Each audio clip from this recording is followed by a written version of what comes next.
Now, in these verses, I'm going to start off, we're going to read the passage.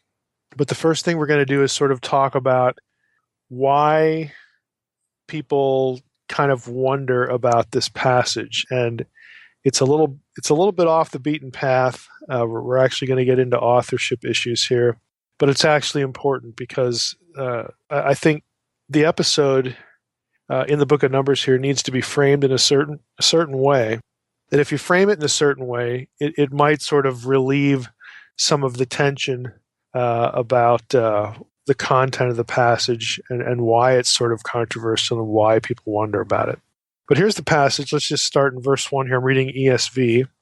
When the Canaanite, the king of Arad, who lived in the Negev, heard that Israel was coming by the way of Atharim, he fought against Israel and took some of them captive. And Israel vowed a vow to the Lord and said, "If you will indeed give this people into my hand, then I will devote their cities to destruction." And the Lord heeded the voice of Israel and gave over the Canaanites, and they devoted them and their cities to destruction. So the name of the place was called Hormah, and this is related to Cherem.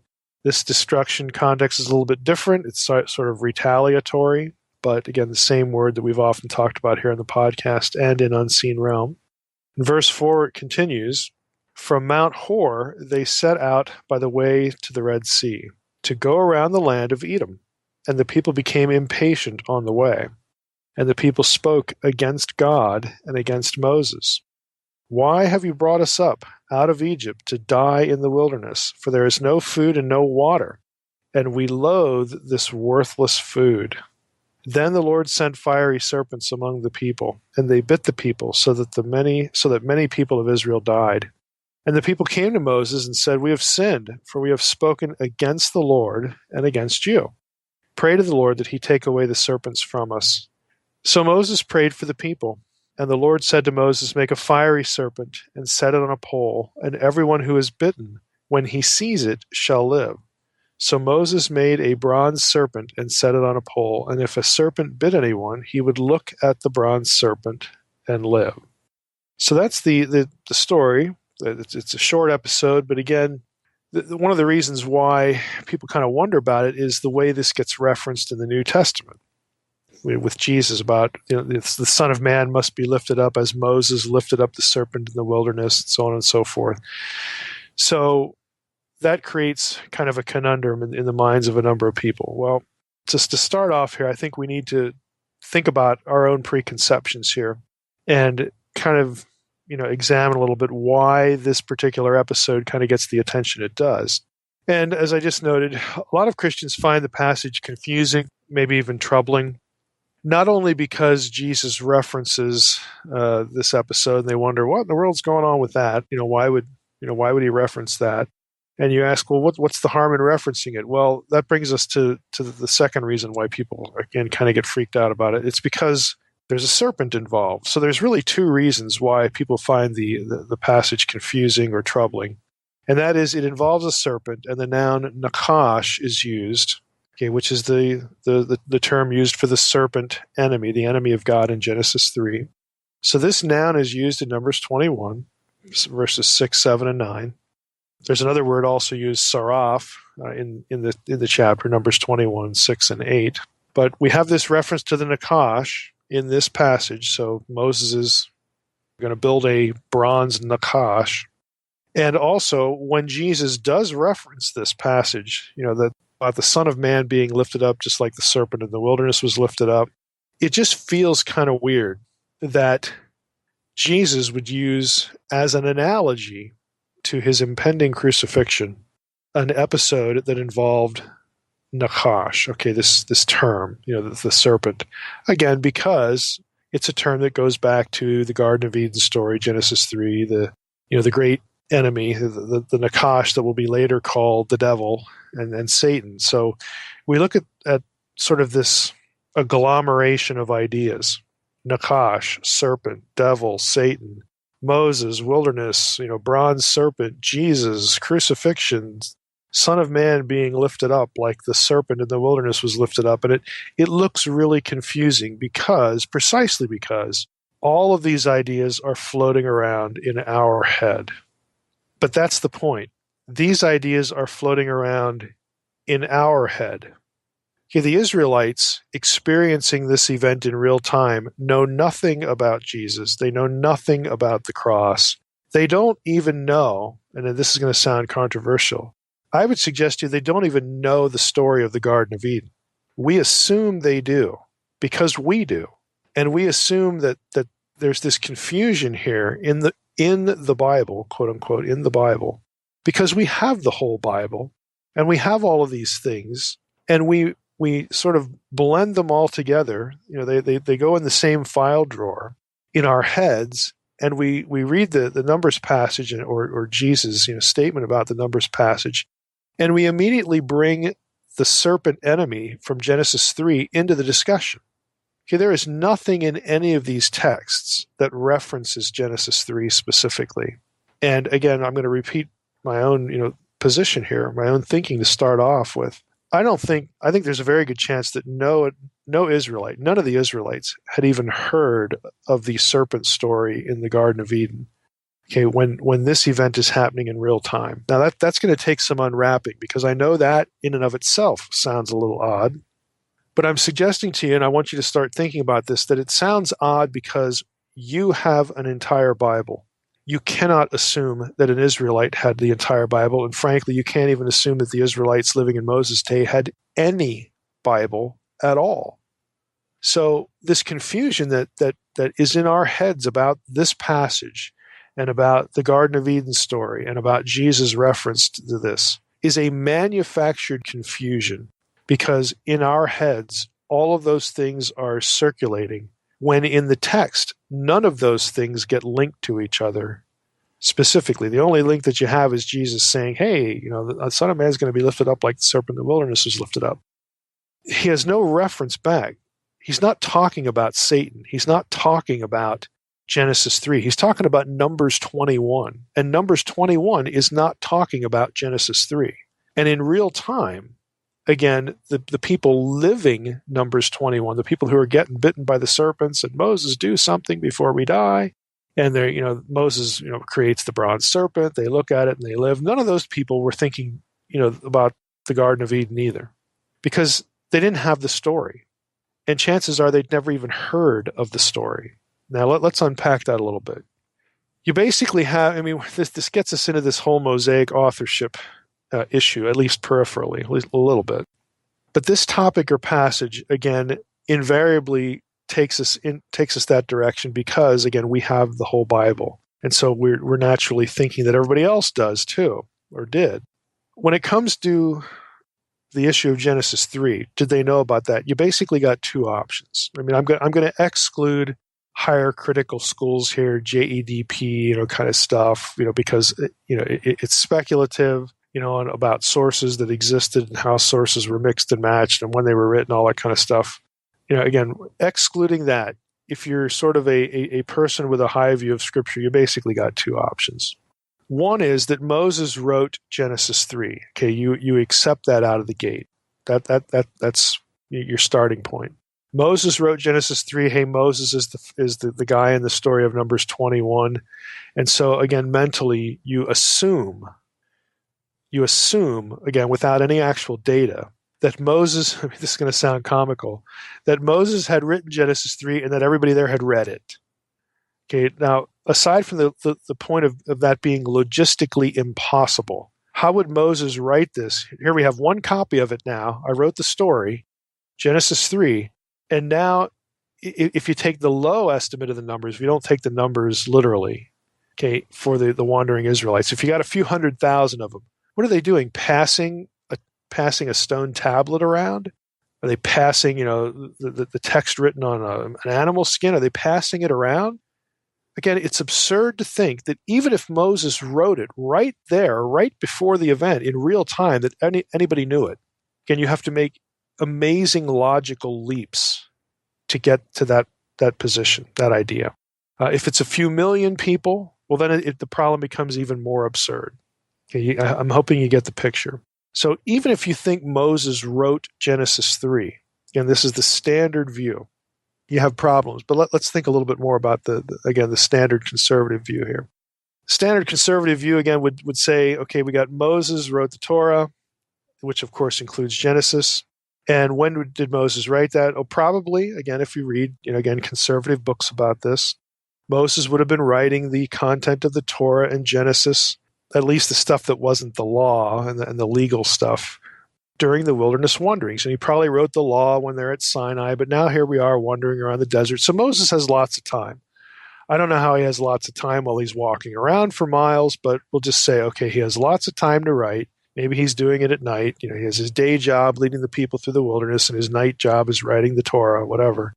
Okay, but he has lots of time to write, so he's writing, again, during the wilderness wanderings. So the standard view also, again, if you think about it, actually has to argue that God kind of mentally downloaded the content of Genesis 1 through 11 into Moses' head. In other words, Moses couldn't write Genesis 1 through 11 by experience or by the traditions of his own people, because this is all primeval history.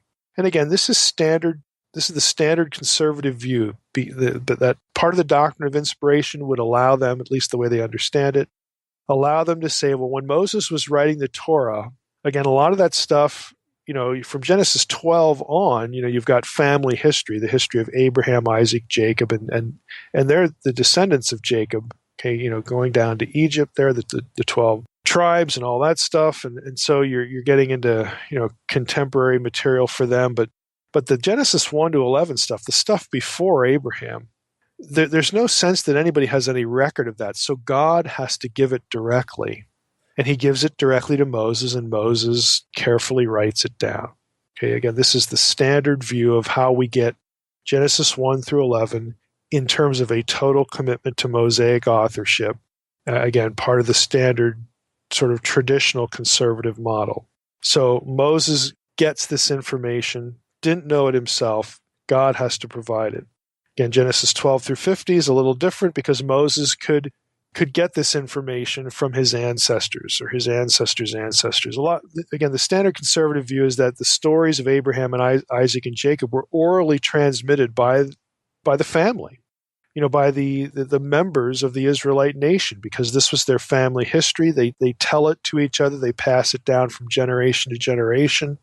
The stories of how Abraham was called and what happened to him, and Isaac and Rebekah, and then Jacob and the 12 tribes, and Joseph's trip to Egypt. This is all something they knew by oral transmission, and in Moses' day, Moses codifies it. He writes it down. Again, it's very possible. And this is how oral traditions, oral cultures work. Oral transmission is done with a high degree of accuracy, and then eventually it gets written down. For those of you who are over 40, maybe over 50, this takes your mind back maybe to the scene in Roots, when that was big on TV, because that's how the author Alex Haley, finds his relationship to Kunta Kinte, because he goes to Africa and he sits there and he for days listening to this guy recite the oral family history, and then he finally comes to Kunta Kinte's name and says, "Hey, I found you." Okay, that kind of thing. That's real. Okay, when it comes to oral cultures, that is how it's done, and it's done with an amazing amount of accuracy, because that's all they have. They don't have TV, they don't have books. It's an oral culture, so they put their mental energy. There are select people who do this, to memorizing the entire history of the clan.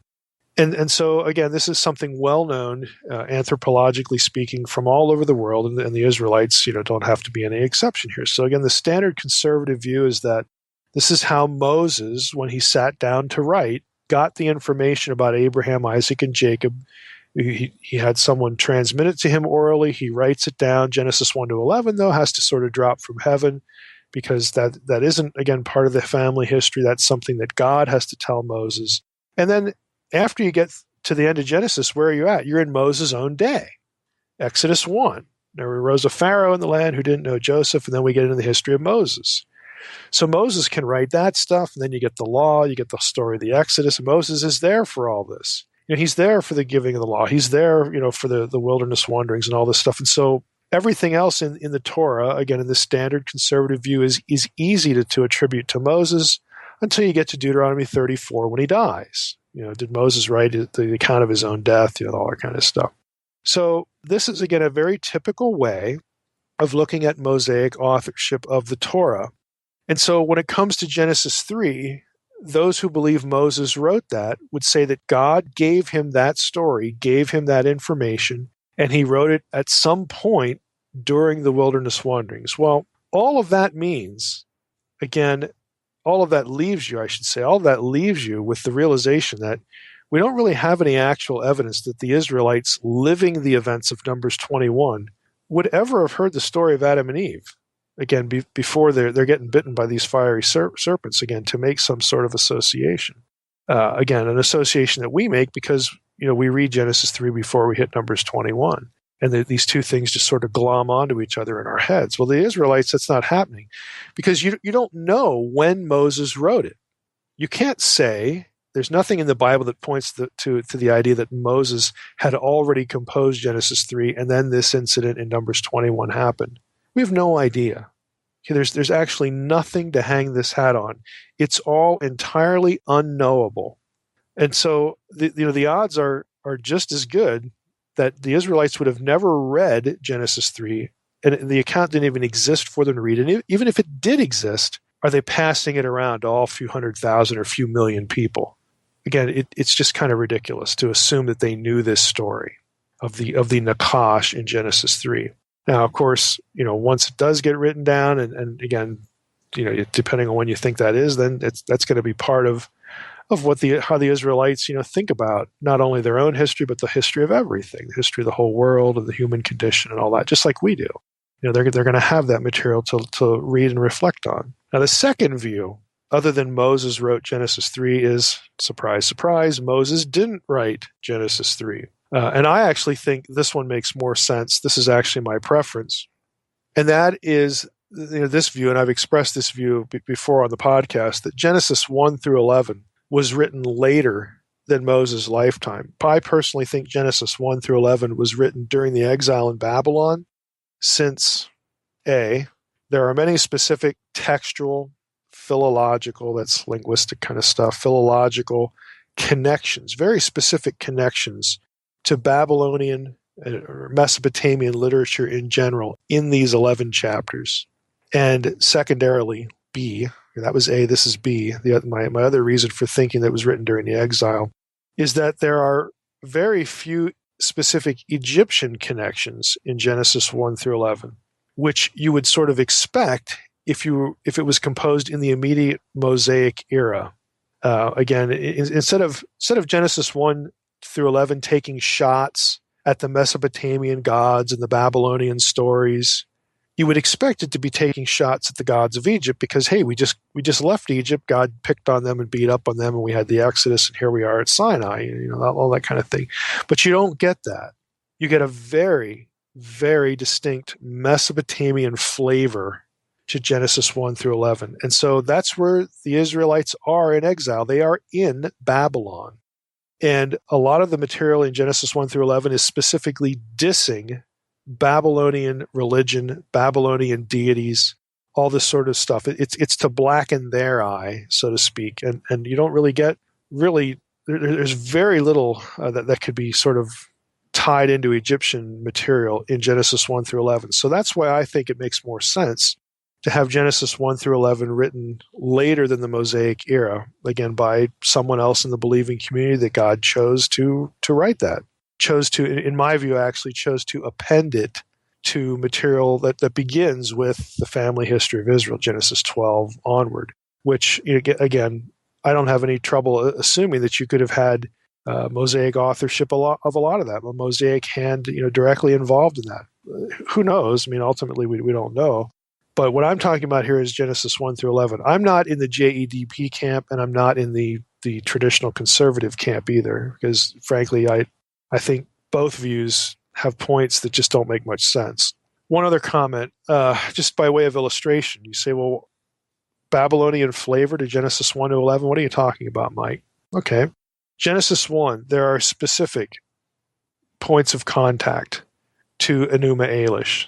The story of Marduk's elevation to supremacy. Marduk was the chief deity during the Babylonian era, 6th century BC. Lo and behold, that's the time of the exile. And when I say specific connections, I mean there are places in Genesis where the Hebrew of Genesis mimes or mimics the syntax of Enuma Elish. specifically in Genesis 1 through 3. By the way, you have that happen. So there's even grammatical congruence in the way the writer wrote. Where's the position of the verb? Where's the position of the conjunction? Where's the position of the noun? It mimes certain lines in Enuma Elish. And again, to a literate reader, someone who knew both texts, the reason for doing that would have been very evident, and would have been very obvious as well, that the writer of Genesis wants you to think of the Babylonian story because he's going to poke it in the eye. He's going to diss it. He's going to turn it on its head and make a different theological point. Well, you need the text of Enuma Elish to do that. So is Moses like carrying one around in the desert? He couldn't in this case because it hadn't been written yet. The one, Enuma Elish, the elevation of Marduk, was written in the 6th century. This is, centuries after Moses lived and died. So it's a clear point of incongruence. Another example, Genesis 2 and 3. Garden of Eden story. Again, you have the serpent story in the garden. There are some clear similarities between that material and Gilgamesh. Another one called Adapa, a text called Adapa in the South Wind. Genesis 5, again, the list of genealogies, scholars have known for a couple centuries, since the Sumerian king list was discovered, that the list of kings in the Sumerian king list, pre and post flood, that there's a relationship between the list of names and the events in Genesis 5. Again, there are just connections there. So again, for that to make any sense, the writer would have to be doing something deliberate with that text, with that Sumerian text.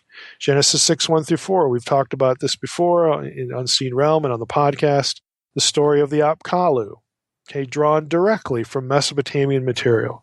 Genesis 6 through 9, the flood story. You have parallels in the Eridu Genesis, the Epic of Gilgamesh, the Atrahasis epic. Again, down even to the birds that get let go and do they come back, and the building of an ark and the animals, the whole thing. It has differences. Again, there are differences in the accounts, differences in the story and the way they're told, but there's a lot of specific connections. And again, if anybody who's taken sort of a Bible class, even in high school really, but in college, this is the kind of thing that professors love to harp on, because then they're going to say something stupid like, the Israelites were copying. Israel alone, had people so stupid they couldn't have an independent thought.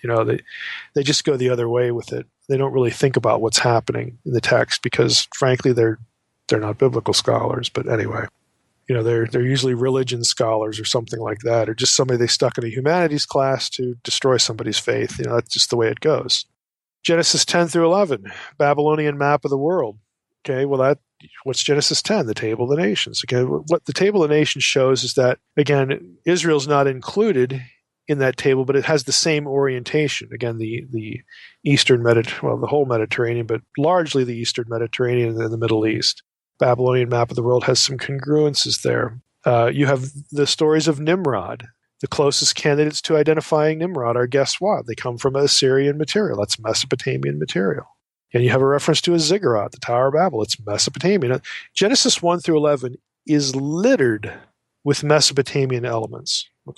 And so I doubt that Moses was hauling a library of cuneiform tablets around with him in the desert while delivering Israel in the Exodus from Egypt. Now, Moses maybe could have read Akkadian. Akkadian was the language of the day, kind of like English is. It was the language of correspondence. The best evidence for this is actually evidence that aligns with the late date for the Exodus, which a lot of, again, conservative Bible believers don't like because they want to go with the early date chronologically. But regardless, Akkadian was the language of international correspondence. If Moses is raised in the household of Egypt and he's going to be somebody important, he may have learned Akkadian, at least enough to, read a letter or whatever, so that he knows what's going on in certain parts of the empire. I get that. But some of these things that I've just mentioned in this list were not composed. Were not composed during the New Kingdom period, during that same time period. They were composed later. And so, again, it just doesn't make sense to argue for Mosaic authorship of these things. And again, to me, the biggest argument is that Genesis 1 through 11, the connections that are there are polemic. And again, you would expect if Moses was writing it in an Egyptian context, their deliverance from Egypt, that he'd be dissing the Egyptian gods, but that isn't what happens. That happens like in Exodus 15. Okay, it happens in Exodus 12. This night I will have victory over the gods of Egypt. All that kind of stuff happens with the plagues. But it doesn't happen in Genesis 1 through 11, is this the point we're making. So what's the point of this whole discussion? What about the story? Again, what I'm saying is that in either view, whether you think Moses wrote Genesis 3 or you think Moses didn't write Genesis 3, either view, it's really, really, really difficult, nigh unto impossible. I would frankly say it is impossible because you have to be omniscient to establish the notion that the Israelites who are experiencing the Numbers 21 episode being bitten by the serpents, that they had ever heard of the Genesis 3 story. Okay, my money is on they never heard it at all, which, again, in part explains why there are no specific connections between this story and Genesis 3 other than the term Nakash. Well, Nakash just means, serpent when it's used as a noun, and very clearly it is here. We don't have a talking serpent. Okay, we don't have any indication in Numbers 21 that we're dealing with a divine being. People are getting bitten by serpents, okay, by snakes out in the desert. That's where lots of snakes live. And the thing that Moses is asked to fashion is very clearly a serpent on a pole. Okay, not a divine being, it's just a serpent. That's all it is. So in our head, reading Numbers 21 makes us think of Genesis 3, and then we go, oh, this is kind of a spooky passage. What does it have anything to do with Genesis? An Israelite's never even asking that question. Just it's not even on the radar. So that's the first thing we need to sort of get straight in our heads. And I think that the point of the story, if you're able to do that, the actual story itself is pretty self-explanatory. I hate to be a downer here, but it kind of means exactly what it says. Now, there are a few things maybe lurking in the background we'll talk about over the next few minutes, but there's no mystical, mysterious, cryptic connection between Numbers 21 and Genesis 3. And therefore, since that's the case, when Jesus uses Numbers 21 for an analogy about the crucifixion, again, he's not taking some mystical swipe at the devil or something weird going on. Again, that's just a product of our imagination. It is not a product of the text. Now let's go to Numbers 21, spend the rest of our time actually in the actual story. So again, I think we could start around, let's just go to verse 4. From Mount Hor they set out by the way of the Red Sea to go around the land of Edom. And the people become impatient on the way. They start griping. And then I think a key line here, the people spoke against God and against Moses. Anytime you speak against God, it's probably going to draw a reaction. And in this case, it does. Sometimes it's compassionate. Sometimes it's judgment. Here we got a case of judgment. They ask, why have you brought us up out of Egypt to die in this wilderness? Now, commentators have noticed that the way this is worded in Hebrew, and you can sort of get it in English as well, it's very close to the Dathan and Abiram language, the language of complaining back in Numbers 16. And again, that would sort of connect the two episodes, being another one of these episodes where the people they're not only like grumpy and impatient, but they're of the mind that, we had it better back in Egypt, which of course by implication is you're in slavery and then the gods of Egypt are your superiors, that kind of thing. And that's offensive. So that's going to draw a reaction, from God. It's not only a rejection of him, it's not only a rejection of the events that have preceded, like the crossing of the Red Sea. It's also very clearly a rejection of the provision of the manna, where the people say, we hate this. We loathe this worthless food, the stuff that God has been giving them. They don't like it. They grumble about that. So in response to, again, hearts that are hardening, to borrow, again, another Exodus metaphor here, in response to the Israelite grumbling and unbelief, Yahweh sent Ha-nekashim, Ha-seraphim. Okay, you have both terms, both plural, used side by side. So we have, typical translation is fiery serpents. Okay, Ha-nekashim, Ha-seraphim. So fiery serpents. That's an okay translation. Again, I don't think there's anything really terribly weird again going on. I think the fiery part again would refer to the burning, metaphorically, of the venom, because they're getting bitten by snakes. I don't think we have anything strange here, like it's because the seraphim in Isaiah 6, they were divine beings. Oh, well, now here we have like divine beings that are serpent people or dragons or fang demons. They're just snakes. Okay. And this language, again, is used elsewhere of just snakes that when they bite you, it burns because they're venomous. It's really all it means. Now, in regard to this, though, there are some people who would try to make it more than that, not only on the basis of the seraphim, just the term, but they would look back at Isaiah 6 and say, well, the seraphim had wings and they're flying around. And, now back in Moses' days, snakes must have been able to fly if they're just snakes. And then they'll point to Isaiah. There's two passages in Isaiah that marry these terms, the nechashim and the seraphim, to another term, me'ophef, which means flying. Okay, so Isaiah 14:29, just to quote it for you in the ESV, rejoice not, O Philistia, all of you, and the rod that struck you is broken, for the serpent's root shall come from the serpent's root shall come forth an adder, and its fruit will be a flying, fiery serpent. And then Isaiah 30, verse 6 has similar language. An oracle on the beasts of the Negev through a land of trouble and anguish, when there come the lioness and the lion, the adder and the flying, fiery serpent, blah, blah, blah, blah, blah. Again, all the other animals in that list are normal, by the way. But the argument goes that we have a dragon here. We got something weird going on. Again, the terminology, and I've referenced this article before, and if you have Unseen Realm and you're reading the little section where I talk about the seraphim, you're going to get this article. But there's a really nice article in, I think it was Biblica, the journal Biblica, by a guy named Provencal on the seraphim, the fiery serpents. And he goes into the iconography and whatnot. What the flying description is really pointed at is not a dragon. It's not like a fanged, demonic, bat-winged extraterrestrial or something like that. Okay, so let's try to get the cartoons out of our head. What it's aimed at is, if you've seen like an Egyptian uraeus, the cobra, the winged cobra, as we modern people like to call it. We know cobras don't fly. We don't know they don't have wings, but what they do have is they have these flaps of skin on their side that expand. Okay, that's what it's talking about. They look like wings. Okay, so these descriptions of flying, fiery serpents are those guys. There are serpents, again, with these sort of wing flaps on the sides of their head that extend down their body a little way, and it creates the impression, again, the visual impression that they have wings. That's all it's talking about. And again, these are common. These kinds of serpents are common in the region. They're common in Egypt. They're common in the Negev, again, because that's where they're walking around here in Numbers 21. And they're poisonous. So God, again, sends a bunch of these kind of serpents, cobras, whatever, if you want to use that term, but venomous snakes against the people to punish them. So that's the story. Again, it's pretty straightforward, pretty self-explanatory.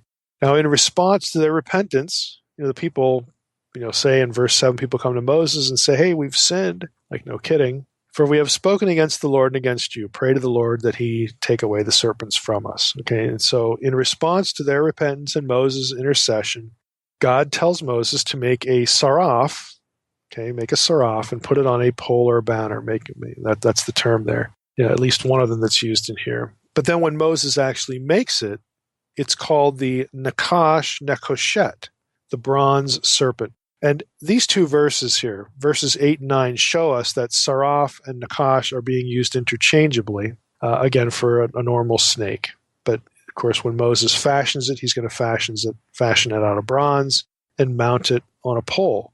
Now, here's where you actually start to get into, I think, some worthwhile questions as far as, well, the story's kind of straightforward, but what's the meaning of it? Like, what's going on? What are they thinking? Why is God telling them to do this?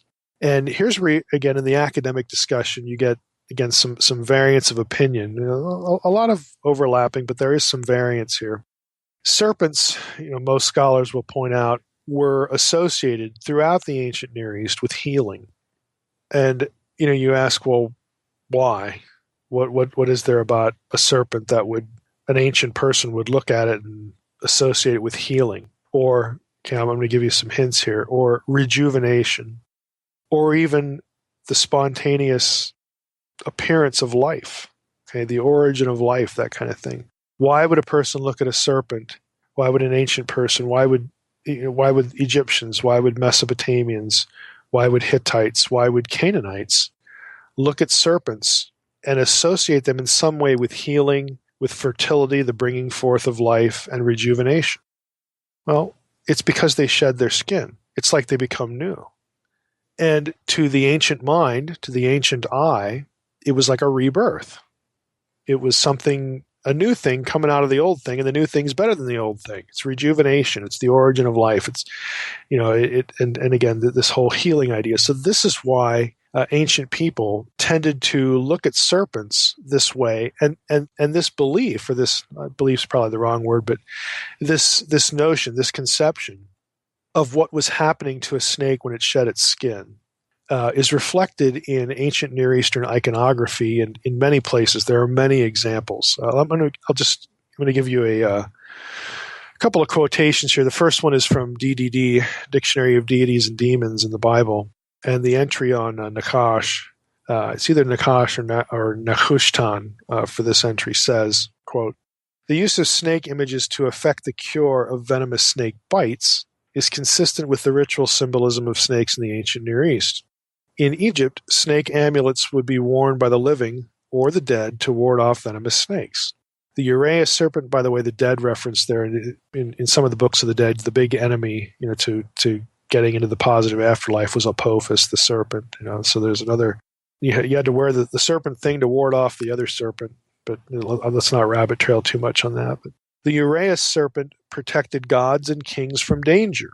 Again, one of the symbols of the pharaoh. Because of his snake nature, the king was immune to snake venom and could cure others. Again, because he had aligned himself, with the snake god who was his protector. That the king was immune to bad snakes, and could heal and all this kind of stuff. This is part of Egyptian religion, a part of Egyptian mythology. Protective snake figurines are also found in Mesopotamia, including reliefs and amulets of two snakes entwined. Again, you've all seen this symbol, the two snakes, going up the pole, wrapping themselves sort of together. The symbol was later inherited in Greek culture as the healing symbol of Asclepius. Okay, we refer to it as the caduceus, and you'll still see it, in medical insignia today. It's a very old symbol. Another quote, this is from Karen Joines' book, Serpent Symbolism in the Old Testament. This isn't a direct quote. I'm just going to summarize here. She's citing a guy named William Ward, who was an expert in Egyptian scarabs. But Joines, citing Ward, notes that the caduceus has been found on Babylonian cylinder seals as well, not just scarabs, but Babylonian cylinder seals from as early as the 4th millennium BC, so into the 3000s BC. In that case, it was probably a fertility symbol, though, and not a healing emblem. Serpents were widely associated with life, that is, the origin or the springing to life, the rebirth of life, again, because of the things we've talked about. So they were often fertility symbols, and that's typically what you see in the Mesopotamian context, but you also get healing there too. So, again, with that as sort of a backdrop, what's going on here with Moses and the Israelites in their context? Now, some have taken this propensity or this ancient, this common conception that serpents, again, were associated with healing. And they look at what's going on in the Numbers episode, and to them, it really, to many scholars, it's a fairly clear example of something called sympathetic magic. Now, if you're unfamiliar with that term, sympathetic magic is where the cure for a problem is achieved by fashioning a physical object that relates to the problem or looks like the problem or in some way is associated with the problem in order to combat the problem. You could also produce an object in sympathetic magic that would produce a certain result, again, after some ritual. Now, I think the latter, again, this doing something to get a desired physical effect, I think sympathetic magic in that sense is almost definitely what's behind the Jacob and Laban story. If you remember Genesis 30, I believe it is, where they're laying out rods, or these little, I don't know, for lack of a better term, these pieces of plants, these stems, these rods or whatever, before the sheep, the flocks, to produce the kind of offspring, that would belong to Jacob, the spotted, the speckled, and all that kind of stuff. Now, God he does this, but later, Jacob says that he gets the idea from God, to do this to outwit Laban. And to me, that's a very clear example of sympathetic magic. And what's going on there is God tells him to do this, and Jacob believes God. So this kind of thing would have been familiar culturally, again, because of, you have other people doing this kind of stuff. And so God says, well, here's what you do. Here's what you do to outwit Laban. You make this stuff, you put it in front of the flocks, they'll do their breeding thing, and lo and behold, this is what you're going to get. So Jacob believes that God will do this, and so he responds to this idea, does what he's told to do, and God produces the results. Now, is that what's going on in Numbers 21? Well, if you read it that way, kind of, God says, hey, make the serpent, put it on a pole, people look at it after they're bitten, they'll be okay. So the notion of sympathetic magic in and of itself, if you believe the source of the power is the God of Israel, is not a theologically offensive idea to an Israelite. Now, to us, it's really foreign. But again, we don't live in this culture. We're not dealing with this kind of mode of communication. We don't have God telling us to do these sorts of things. Again, this is God doing something, telling someone to do something that would have sounded familiar, would not have been, completely bizarre in their context. And Jacob, or here Moses, God told me to do this, and I believe that God's going to do something with it, so let's do that. Because God is powerful. God is able to do whatever he's going to do through this means, and I'm going to listen. I'm going to do it. I'm going to make that thing. I'm going to, Jacob's instant, I'm going to lay this stuff down in front of the sheep, and again, let them breed, and I expect that God will produce the result that I'm going to like, and he does. Well, again, it's kind of the same thing with Moses. So I could see the sympathetic magic idea here in their context. Milgram has an interesting quote here in his Numbers commentary, and Milgram was a Jewish scholar. I don't know if he's still alive or not, but he has a very well-known commentary on Numbers in the Jewish Publication Society Torah series. He writes, "The homeopathic use of snakes is a distinctive feature of ancient Egypt." So, again, that would have been familiar to Moses. A serpent-shaped amulet, again, was worn by the living to repel serpents and also by the dead, often mummies, to ward off attacks by serpents and other reptiles in the netherworld. Again, I made the mention of Apophis earlier. Thus, at the time of Moses, Milgram writes, the belief prevailed in Egypt that images of serpents would repel serpents, as well as heal wounds caused by them. You're using the like thing to combat the other thing. And the thing, when your God tells you to do this against the other thing, you're fashioning the same object. Your God, you believe, is going to have the power, through that object to combat this evil thing that is after you, or that's harming you, that's afflicting you. Again, so the Numbers 21 episode reads very similar to that, very, very much like that. Milgram continues, it is likely no accident that a copper image of a snake was found at Timnah, the copper mining region near Eilat on the Red Sea, dating from between 1200 to 900 BC. So sort of a contemporary example, obviously not the one associated with the story. Baruch Levine comments on this in his Numbers commentary, and I think it's important to hear Levine as well. The incident of the bronze serpent is an excellent example of the interaction of prayer with magical praxis, magical sort of tactics or acts, ritual acts, and in no way assails the power of the God of Israel. On the contrary, it reaffirmed Yahweh's power. The many attempts to explain away the account of this incident on the grounds that, if taken at face value, it would conflict with biblical monotheism, reflect a basic misunderstanding of ancient Near Eastern magical phenomenology as known to us from comparative sources. And again, that's Levine's more flowery way of saying what I said a few minutes ago. When Yahweh tells you to do this is not going to be you're not going to look at Yahweh and go like, hey, is there wax in my ears? Can you repeat that again? Because that's just kind of weird. No, they're going to know. Moses is going to be familiar with this idea. Jacob is going to be familiar with the idea. Again, this quote, sympathetic magic, that's a term modern anthropologists use. But your God is telling you to fashion an object that your God is going to use to heal your wound or to fix your problem or to deal with the evil thing that is troubling you. And so you have to choose to either believe what your God is telling you, to believe that your God is powerful, or not. Jacob believed and did it. Moses believed and did it. And Yahweh used their obedience, again, they're following the procedures to produce the results he said he would produce. So for an Israelite, this isn't strange. This is, again, something culturally normative, culturally familiar. To us, it looks bizarre. And when you get anthropologists running around saying, oh, this is sympathetic magic, because we're moderns, and again, this isn't our world. You get a lot of people running around and they'll seize that point and say, oh, well, this is, you can't have monotheism with this. You can't have a belief in Yahweh. No, it's exactly the opposite. Yahweh is asserting his power over the situation. And the spiritual lesson, frankly, in Numbers 21 is the God who caused you judgment, the God who caused you pain and harm and death, is the same God who can take it away. He has power over death and power over life. Life and death are in his hands. And so there is, by definition then, if you can fix that in your mind, you'll get the ancillary point here. By definition, you can't appeal to any other power. God sent the serpents to punish you. The only thing that will take them away is God. The only solution to the problem is Yahweh of Israel. There is no higher authority. There is no alternate source of power that can undo what Yahweh did. Only Yahweh can undo what Yahweh does.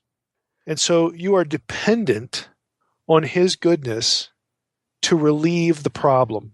And this is what he's asking you to do. End of story. So the theological point is very consistent with the elevation of Yahweh, what scholars would call biblical monotheism.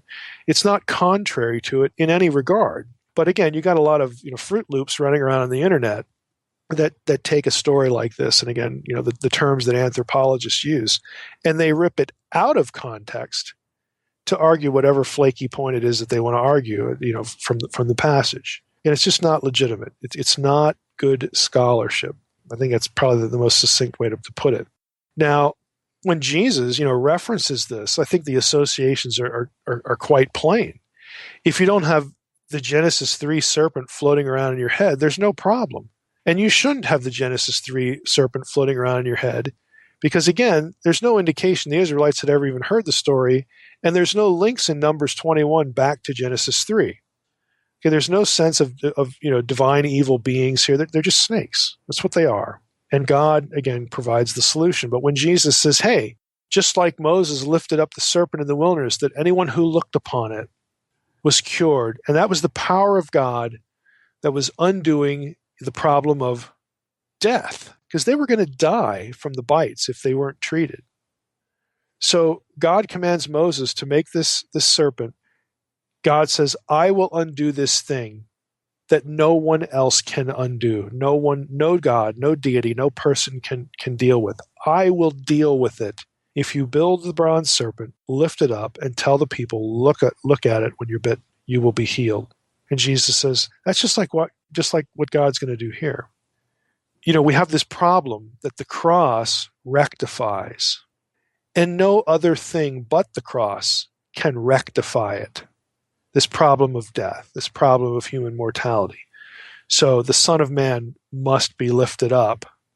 Again, I think it's not a totally point blank reference to the cross, but again, if as you're reading the Gospels, you know what he's talking about here: his own self-sacrifice on the cross, and he's saying, "Look, this is the solution. Look upon it and believe. If you don't turn to it in faith and believe, you're going to die. Okay, you will inherit death." So the analogy is I think a pretty powerful one. But it's confusing to a lot of people in our day because we have Genesis 3 floating around in our heads and we're wondering, what in the world's going on? Well, nothing's going on. Okay, you don't import things, don't throw things into the blender that the Israelites didn't have in the blender and the writer didn't have in the blender. You don't just get to throw other passages in the blender and say, oh, that looks messy now. Well, yeah, it does, because you just messed it up. So again, we need to be thinking more about the immediate and the larger context of what the writer and what the Israelites had in mind. Now, I should say one other thing before we wrap up here. The bronze serpent is mentioned in 2 Kings 18. It had, survived, many years, and this is the account where it's specifically it's 2 Kings 18, 1 through 6. And it's part of the Hezekiah story, so I'll read it here. In the 3rd year of Hoshea, son of Elah, king of Israel, Hezekiah, the son of Ahaz, king of Judah, began to reign. He was 25 years old when he began to reign, and he reigned 29 years in Jerusalem. His mother's name was Avi, the daughter of Zechariah. And he did what was right in the eyes of the Lord, according to all that David his father had done. He removed the high places and broke the pillars and cut down the Asherah, and he broke in pieces the bronze serpent that Moses had made. For, here's why, for until those days the people of Israel had made offerings to it. It was called Nehushtan. Hezekiah trusted in the Lord, the God of Israel, so that there was none like him among all the kings of Judah after him, nor among those who were before him. For he held fast to the Lord, so on and so forth. So Hezekiah, again, as part of his campaign against idolatry, destroys the bronze serpent of Moses. Now, that account, raises a number of questions. By the way, Nehushtan sounds like both the Hebrew terms for bronze, Nechoshet, and serpent, Nachash. So again, they gave it a name, Nehushtan. Again, using it for idolatrous purposes. So there are a number of questions. What does "until those days" mean? Does that mean that the serpent was worshipped from the time of Moses onward?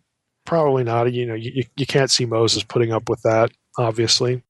Did they worship it from the time of the construction of the temple? In other words, when they actually got a temple in Jerusalem, did they bring this thing in and start to worship it? Well, who knows? From some other period before Hezekiah, probably more likely, because again, the Old Testament tells us the story of Israel's idolatry. But I think maybe a more interesting question is, what did the serpent represent in the Israelite cult, the Israelite ritual system? And when was it made part of that system? Again, we don't. The short answer is nobody knows. Nobody knows the answer to any of these questions. And it's actually very complicated because it takes you into do you realize that Jerusalem had to be conquered? David conquered Jerusalem, and it became his capital city. Okay, before the conquest of David, before he took the city, it was called, Shalom. It's associated with Melchizedek. Look at the name Melchizedek. It's associated with Zadok. In the minds of some scholars, remember during David's time there were essentially two high priests, Zadok, and I'm trying to remember the other one. I'm drawing a blank here, Abiathar. So people have wondered, well, what's going on with that? Why do you have two guys instead of one? You can't really tell if either of them are Levitical. And so there's a really long, convoluted, and here's the key word, speculative background to what's going on in Jerusalem worship before David becomes king. And again, if it's pre-Davidic, it's just going to be sort of kind of traditional Canaanite. And so you have to ask yourself the question, well, after David was there and, David does some good things and some bad things, he gets the idea to build a temple. It's eventually built, by Solomon, and the ark is moved in there. But that was pre-Hezekiah. So what's up with Nehushtan? What's up with this bronze serpent? Like, was that in there with the ark? Did they put it inside the ark? Is it some object that maybe one of the priests liked because maybe it was associated with, religion before David? Because, hey, Israelites, were doing something before David, and they were doing lots of crazy things before David. Look at the period of the Judges, people doing what's right in their own eyes. There's a lot of apostasy going on. There's a lot of, intermarrying and interreligious mixture of Israelite thinking and Canaanite thinking. Maybe somebody, saw this object, one day it got wherever it was kept. We're not even told where it was kept in Moses' day, but somebody got a hold of it, maybe made it a god out of it, made it the focus of worship. We have no idea what its history was, what its history was in relationship to the ark, what its history was in relationship to the high priesthood, pre and post Jerusalem. We don't know any of it. And if you read the material, you're going to get all sorts of speculation, again, about what might be the history of this thing. All we know for sure is what 2 Kings tells us. Hezekiah destroyed it because it had become an object of idolatry. We don't know when it did. We don't know how that was marketed to the people, if it even really needed to be marketed. In the days of the good kings, we don't know if it was used or not used, because to many, now catch this, to many, this would have been a symbol of Yahweh. Now that might sound shocking because, hey, isn't there a command about making no graven image? Well, yeah, there is. But God told Moses to make this bronze serpent, and Moses did, and God healed the people. So when this happens, that's going to have an effect on people. It's going to become it's not going to become an ordinary object. And so in the minds of even a good Yahweh worshiper, this was I'll use my terminology here carefully, this would have been a special thing. This would have been a special object, because this was the thing that God told Moses to build, and it healed people. It's important. I mean, whether, if you're a true worshiper of Yahweh, you worship only Yahweh. So here's a question. Would you refuse to do anything that felt like worship when this snake was involved? Or would you think, well, that's just a symbol of Yahweh? We know it isn't Yahweh because it was never fashioned. God didn't say, hey, make this brazen serpent because it looks like me. This is an image of me. He doesn't say any of that. So it would have been associated with Yahweh. And so maybe even a godly Yahweh worshiper would think, well, there's nothing wrong with having that as part of some festival or ritual or whatever, because it's a symbol of the Lord. Who knows? Again, it's all speculation. You have to psychologize the Israelites to, come up with a quote unquote answer, which really isn't an answer because it's just a guess. It's speculation of what they were thinking. Faithful Israelites and as opposed to apostate Israelites, because they're not going to care. They're just going to make it a deity and off we go. But not every Israelite's going to be thinking the same thing. And so what was going through their minds with this thing? Because people knew it, they saw it. Of course, when you get the temple, the ark's there. Is it with the ark or not? I mean, nobody knows. So, like I said, you can do lots of entertaining reading where scholars will try to tie this into the Melchizedek priesthood because of Zadok. Zadok, being the catch the wording here, the pre-Davidic, pre-national Israel, priesthood. And some would argue because Melchizedek and Zadok are the same consonants, that there's a priestly name thing going on here between these two guys, and Zadok was a representative of a priesthood, catch this, that was earlier than Aaron's, that was viewed as, in that sense, more everlasting or more important than Aaron's. Again, and so the real high priest is the line of Melchizedek and Zadok. And so once you start, again, going down that rabbit trail, then you get stuff like, well, where'd the serpent show up? And again, nothing textually ties all these things together. Let's make that clear. Nothing textually makes the connections. But this is the kind of thing you'll read.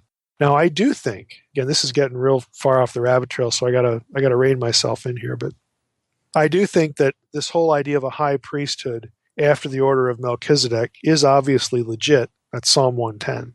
And the way you get that as a superior priesthood over the line of Aaron is to, here's the harsh word, is to assume the priesthood of Aaron was a concession to Moses way back in Exodus 4, that he needed help. Or you could read here's the nice word, it's not an assumption, you could read the Mosaic account and see the compassion of God in giving Moses a helper, and his brother becomes the high priest. But what God really intended was, since he has Abraham meet up with Melchizedek, was that someday Abraham's descendants would live in this city and have this priesthood, the priest of the Most High God. And that this was God's design all along for the priesthood. And that is why the Melchizedek priesthood is superior and Aaron's priesthood is secondary. Because God, again, he gives it to Israel because he gave it to Moses. Moses needed a helper. So you can read the account that way. You can sort of make it a bit of speculation. I mean, again, we don't ultimately know. But we do know that there was this thing called the high priesthood of Melchizedek. We do know that. And there was Zadok and there was Abiathar, and the whole Levitical thing. The high priesthood thing is really kind of a hornet's nest when it comes to Old Testament theology, because there are lots of ambiguities built into it. And if you do any reading, I'm telling you all that to sort of condition you. If you do any reading on Nehushtan and again, what's going on with Hezekiah and why he destroyed it, and how in the world did it become this thing of idolatry, you will invariably run into this whole discussion about Zadok and Melchizedek and the pre-Israelite. It's called the Jebusite priesthood, because that was one of Jerusalem's old names, Jebus. Okay, the Jebusite. It was a Jebusite land possession there. But anyway, that's getting quite a bit off the beaten path. I'm going to add one more thought. There are some who would also say that the religious role of the serpent might be due. And I'm going to tell you up front, I think this one's far-fetched, but it might entertain somebody here. There were some who would say that the religious use of the bronze serpent, either during or earlier than Hezekiah's time, had something to do with the fact that since serpents were associated with life, that we might have the serpent as being a symbol or an artifact of something that modern scholars call the Omphalos myth. And the Omphalos myth, I'll spell it Omphalos. It's a term that means the navel of the world, the center of the earth, the central point from which terrestrial life springs and originates. Now, think with me. Here's how people would defend this idea. They would say, well, Eden. Look back at the Garden of Eden, and you're thinking, well, Mike, I thought you said Numbers 21, the bronze serpent has nothing to do with the Garden of Eden. Yes, I did, and I do think that. So that's why I think this is far-fetched. But follow me, if you will. This is how it's defended. Mike, the Garden of Eden, that's where life's origin was, and there was a tree of life, in the Garden of Eden, and in Mesopotamia, the tree of life was associated with the serpent, because you got this intertwined serpent neck stuff, as a symbol of life. And Gilgamesh is searching for eternal life, and he finds a sacred plant, which we identify with the tree of life, and he loses that when he loses immortality when the plant is stolen by a serpent in the Gilgamesh story. And so, like, Jerusalem is the new Eden, right? Jerusalem is the new Eden. And so as Eden was the center, the wellspring of all life, there are people who would have believed that Jerusalem was the wellspring of all life. And the serpent object probably helped remind people or teach people that Jerusalem was the new Eden. If I had a cricket sound, I would kind of play it right here. Yeah, you'll run into that too. Again, the severe problem with this is how it not only links the discussion back to Genesis 3, but it ignores the evil aspect of the serpent in Genesis 3, which is really convenient and frankly really necessary for that discussion. Now, I will say this. The Omphalos idea that Jerusalem is the center of the world, that is biblical. Okay, that is biblical thinking, but it has nothing to do with Numbers 21. It has nothing to do with Nehushtan. It has nothing to do even with Genesis 3. Where you see it, there's a couple passages. There's two in Ezekiel. I'll read them to you. Ezekiel 5:5 says, "Thus says the Lord God, this is Jerusalem. I have set her in the center of the nations, with countries all around her." And then in Ezekiel 38:10-12, we have another reference here. If you're taking notes, Ezekiel 38:10-12 say this: "Thus says the Lord God, on that day thoughts will come into your mind, and you will devise an evil scheme." Again, this is the passage about Jerusalem getting invaded by Gog and Magog and all that stuff. Gog of Magog. He says, on that day you will devise an evil scheme and say, I will go up against the land of unwalled villages. So Ezekiel's kind of mouthing what Gog is thinking, the great enemy. I'm going to go up against the land of unwalled villages. I will fall upon the quiet people who dwell securely, all of them dwelling without walls and having no bars and gates. Verse 12, to seize spoil and carry off plunder, to turn your hand against the waste places that are now inhabited, and the people who were gathered from the nations, which isn't that a real interesting line? The people who were gathered from the nations, who have acquired livestock and goods, who dwell at the center of the earth. Okay? So it's this idea that Jerusalem was sort of the center of all things, the center of the earth. So that idea, again, is part of biblical thinking, and it's because this is Yahweh's place. Yahweh is the source of life. Yahweh is the source from which all life springs. Everything, again, to work the metaphor, everything revolves around him and where he is. And that was Zion, that was Jerusalem. So this idea is part of biblical thinking and part of biblical theology, but it has nothing to do with Nehushtan and the brazen serpent and all this sort of stuff. So to wind up, I think Numbers 21 makes sense just as it is. Makes sense at face value. It wasn't connected to Genesis 3 at all.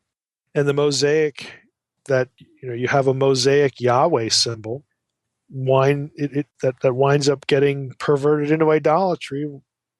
Oh well, okay. The Israelites turned the whole system into an idolatrous system. Why would we be shocked that an object that in Moses' day would have been associated with the power of Yahweh, why would we be shocked that gets used later on for idolatry and Hezekiah has to destroy it?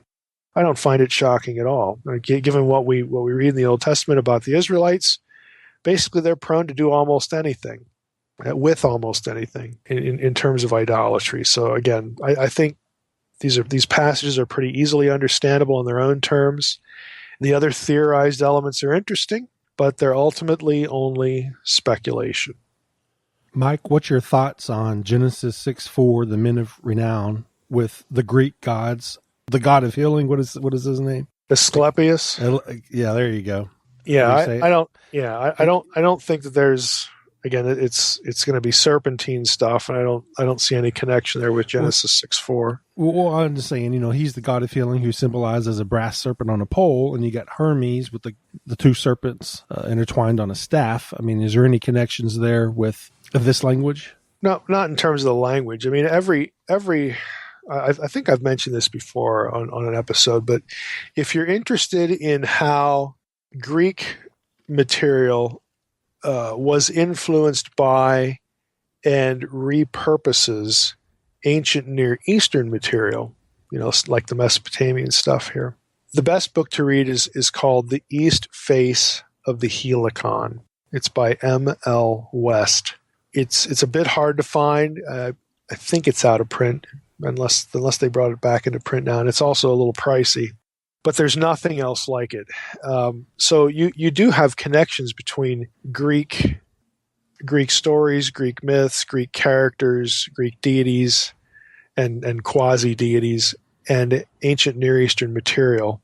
And since there's a connection between ancient Near Eastern material and biblical material, because we have more of a chronological overlap there and a geographical overlap there, you're going to see reflections in all three. In other words, you're going to see commonalities between all three. But what you can't really say that the biblical stuff is based on the Greek, again, because there's a chronological problem with that. You're going to have to see the Greek material sort of responding to and interacting with and repurposing the same kind of stuff that the biblical writers are bouncing off of. But the biblical writers are doing it for altogether different reasons. They're doing it for polemic reasons, rather, instead of just, hey, I like this story and I'm going to use this to tell a story over here, as opposed to making a theological point. So there is some difference in strategy as to why writers would do what they do. But again, the stories, do get you get these common reflections of each of them. And the Titan story in Greek, there's actually two versions in ancient Greek literature of the Titan story that are not free of contradiction. And a lot of people who talk about the Titans don't realize that they're actually two different stories.